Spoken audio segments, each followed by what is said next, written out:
Heroines విషయంలో కొరత ఉన్న ఐటెం గర్ల్స్ కు ఆ కొరత లేదు. ఉన్న 5-6 స్టార్ హీరోయిన్స్ నే రిపీట్ చేస్తుంటారు. అయితే ఐటెం గర్ల్స్ మాత్రం కొత్తగా ఉండాలనుకుంటారు. ఐటెం గర్ల్స్ ఎక్కడుంటారా అని వెతకడం మొదలు పెట్టారు మన దర్శకులు. ఓ కొత్త అందం ప్రత్యేక గీతాల్లో దమ్ము చూపిస్తోంది.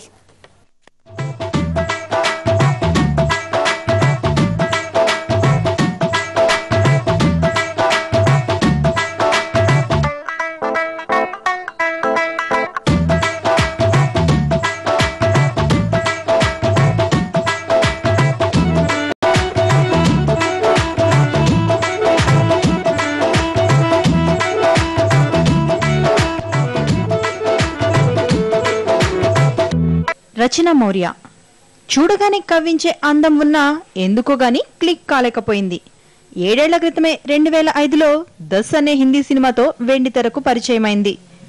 మోడల్ గా కెరీర్ ప్రారంభించిన ఈ హాట్ బ్యూటీ ఐటెం గర్ల్ గానే ఎక్కువగా పేరు తెచ్చుకుంది.